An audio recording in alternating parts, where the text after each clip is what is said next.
Good morning, students. Today we'll continue our chapter number 6 of History, Early States. Students, in our previous class, we studied about the Janas, Janpadas and Mahajanpadas and the types of government and difference between the monarchy and republic government. Now, we'll start from page number 42, Administration in Mahajanpadas. The kings began collecting tax in order to maintain army, to carry on the administration, to build forts. कि जो Kings थे they start collecting tax, राजाओं ने tax collect करना शुरू किया.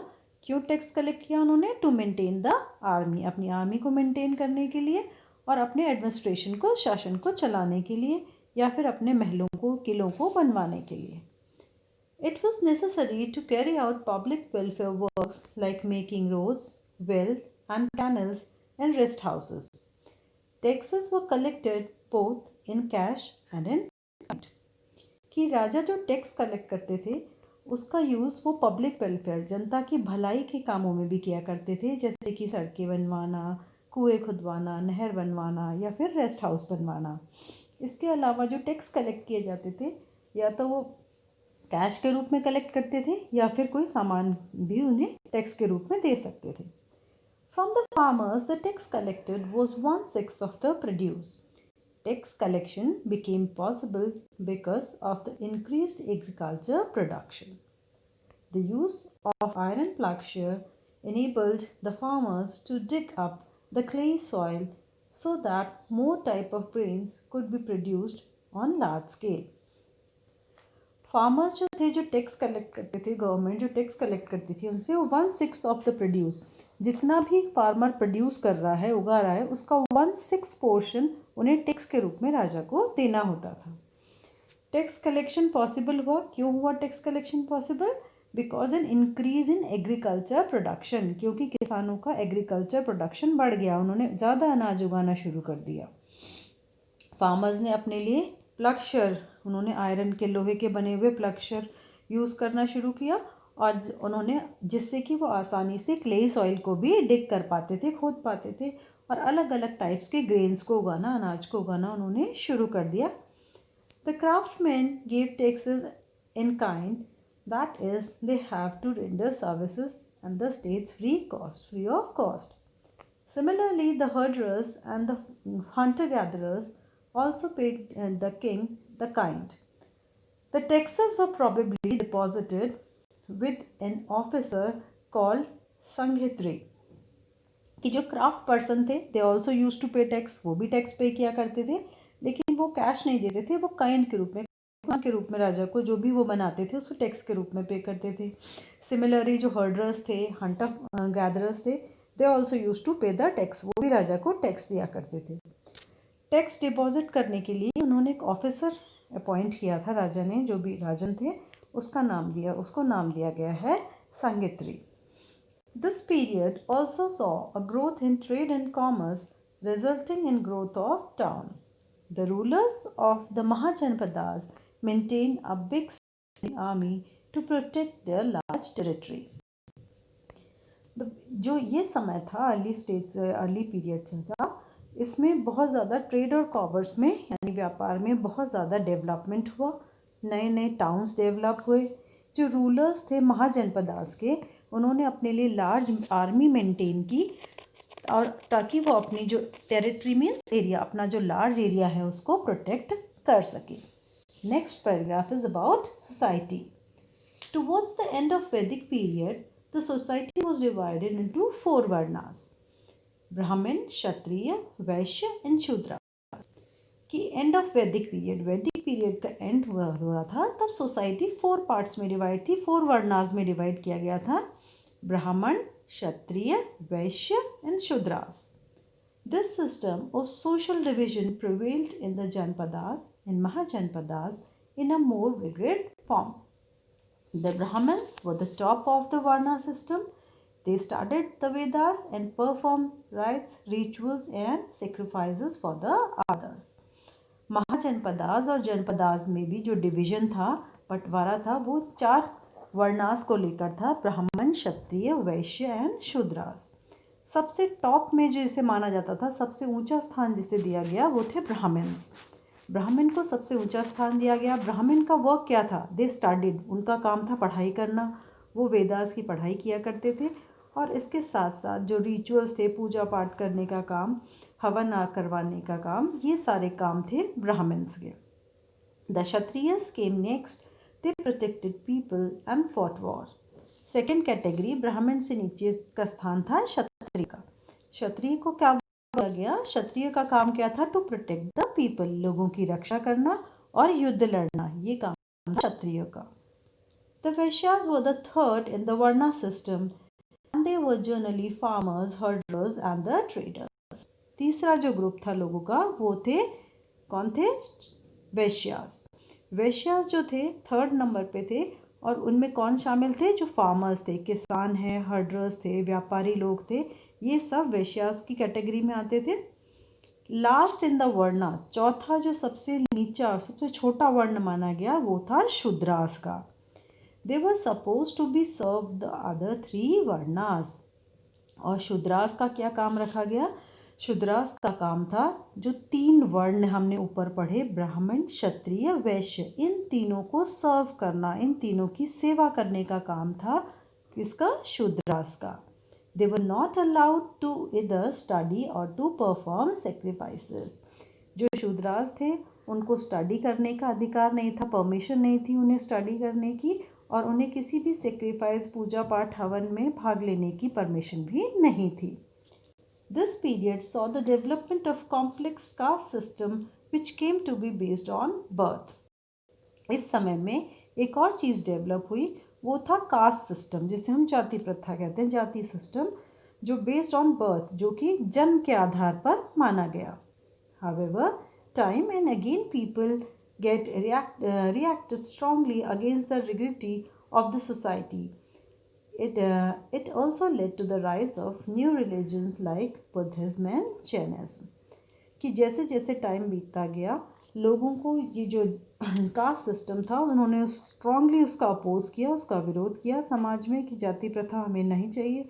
और इसी जाति प्रथा के कारण जो बहुत सारे हमारे समाज में दो नए धर्मों का उदय हुआ, वो टू न्यू रिलीजन कौन से थे? Buddhism and Jainism.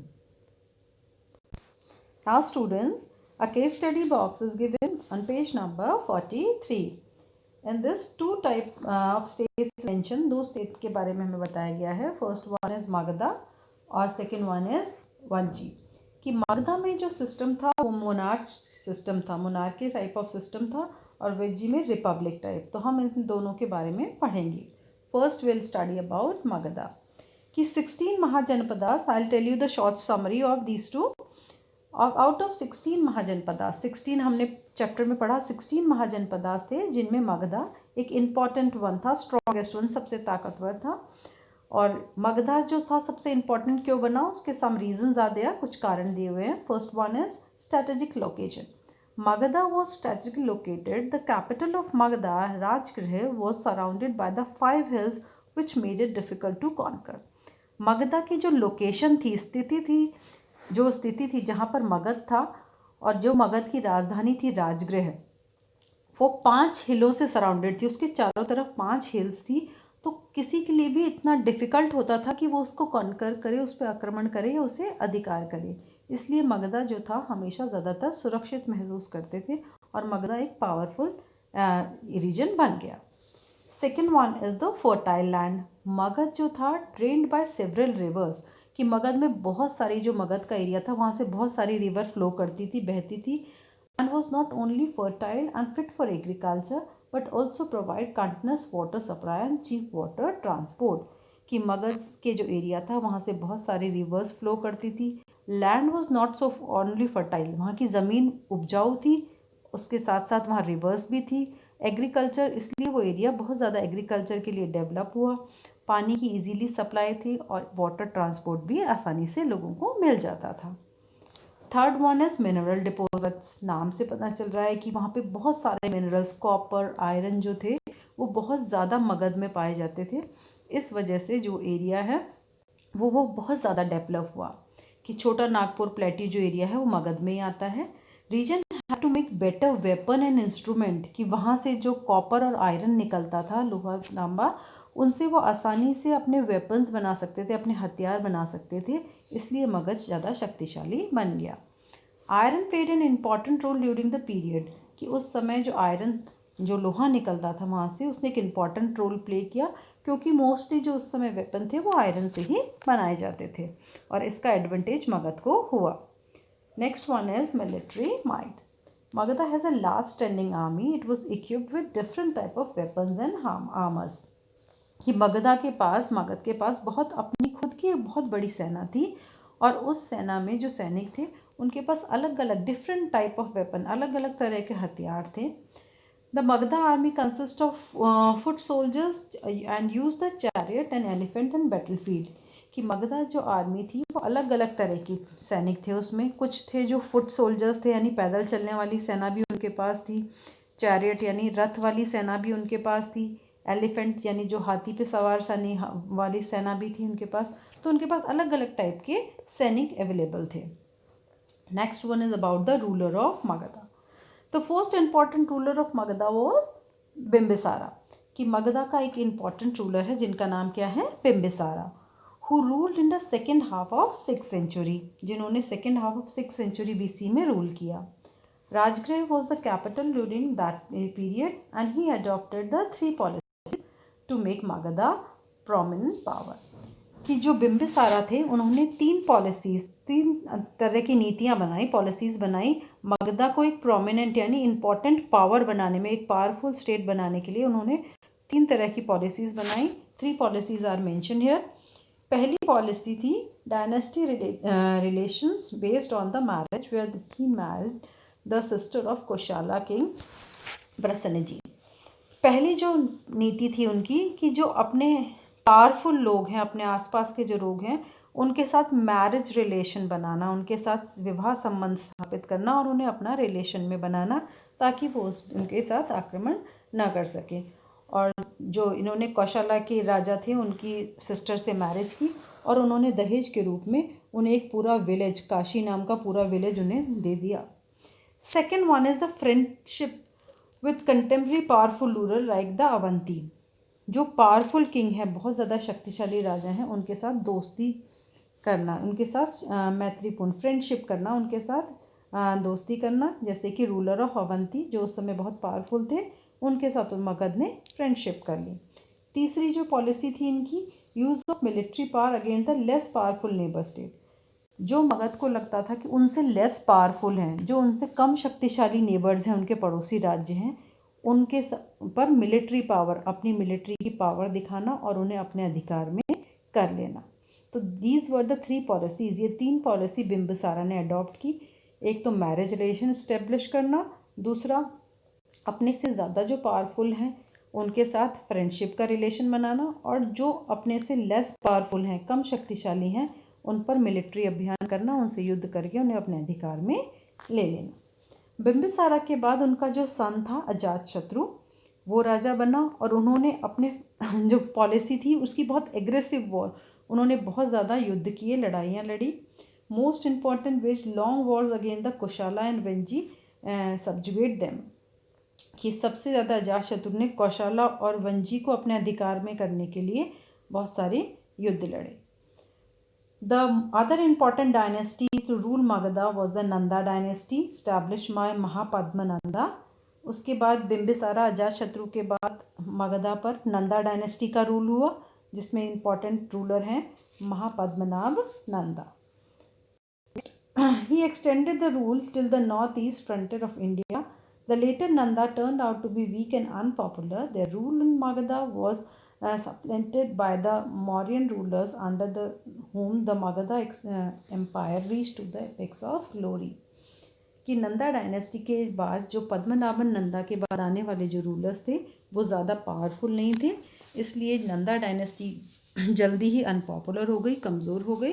उसके बाद मौर्यन रूलर्स थे, उन्होंने मगधा को अपने अंडर में लिया, और उस मौर्यन रूलर के समय में मगधा जो था अपनी हाईएस्ट ग्लोरी पर पहुंच गया। Now will discuss about the republic Vajji. Unlike Magadha which was very powerful monarchy, Venchi was a seat of a united republic known as the Jana or Sangha of 8 smaller kingdoms, of which Lichavis, Janatrika and Vidihas were the members. In a Jana or Sangha, there were many rulers, all of whom were called Rajas. अब as we have discuss student कि वेंजी में Republic type of government थी वहाँ पे, तो Republic type of government में वेंजी में जना और संगा स्मॉल विलेजेस थे, छोटे छोटे 8 स्मॉल किंगडम्स थे, और उन 8 किंगडम्स में अलग अलग राजा थे जिन्हें राजा के नाम से जाना जाता था, जो उनका रूलर था उसे राजा के नाम से जाना जाता था जना. Each of ruler represent the group, हर जो रूलर था वो अपने ग्रुप को रिप्रेजेंट करता था. एंड दे मीट टुगेदर, वो जो जब भी कोई डिसीजन लेना होता था तो they meet together in the assembly to reach the common discussion through debate and discussion, कि जो भी वो डिसीजन लेते थे वो 8 राजा मिलकर असेंबली करते थे, मीटिंग करते थे, अपने डिस्कशन के बाद डिबेट के बाद ही उनका लास्ट फाइनल डिसीजन होता था. The Licchavis had the capital at Vaishali. It was a prosperous kingdom of north Bihar but was later merged with the Magadha kingdom after a prolonged struggle. Both Buddha and Mahavira belonged to the republic and praised this form of government. कि लिच्छवी जो थी, Licchavi has a capital, Licchavi की capital थी वैशाली. वैशाली जो था it was a prosperous kingdom, बहुत ही prosperous संपन्न राज्य था नॉर्थ बिहार का, और लेकिन बाद में उसको मर्ज कर दिया गया. मर्ज करना मीन्स होता है मिला देना, मगधा में मिला दिया गया, और लंबे स्ट्रगल के बाद जो मगधा ने विज्जी को अपने अधिकार में कर लिया. दोनों जो बोथ महावीरा और जो बुद्धा हैं उन्होंने भी रिपब्लिक टाइप ऑफ जो गवर्नमेंट है उसको प्रेज किया है, उसकी तारीफ़ की है कि ये रिपब्लिक फॉर्म ऑफ गवर्नमेंट बहुत अच्छी फॉर्म ऑफ गवर्नमेंट है, जो भी डिसीज़न लिया जाता है वो सबकी सहमति से ही लिया जाता है. So student, that's all in this chapter. I hope all of you understood the chapter. Read the chapter again if you have not understood, and watch the video again and again to understand the chapter. Thank you students.